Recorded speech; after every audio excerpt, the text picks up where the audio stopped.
So we are doing this thing where we are asking people which one is better, buying or adopting pets. So what do you think? I think I don't know much about the pet things, about all the pet things. I think that adoption is way better than buying because in adoption um, we can adopt pets which are Homeless. homeless. Yeah, right. We can in buying they are forceful breeding and all things. I don't see what's the problem. I probably am for adoption, but I don't see what's the problem with buying pets because um, ultimately, if there is a pet that is being taken home and taken good care of and being loved, then that is a good part about buying. Having said that, there is also forceful breeding that takes place, which I am against.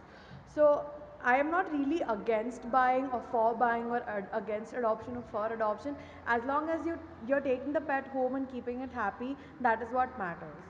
I always stand for adoption because a lot of people don't figure out what is going behind this whole breeding process when you're buying a pedigree dog or a cat or any other pet as a whole.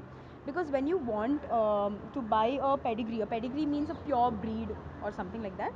When you want to buy them, these breeders, what they do is they have to produce. I mean, like, if there is a demand, there has to be a supply, right? And when you have to get a supply, you need to, sometimes it's basically animal trafficking. You force a lot of young animals into intercourse just to get them to produce more and more pedigree pups, and that is forced, and that's not nice, because just because they can't say anything against us does not mean that you make them do something they don't want to.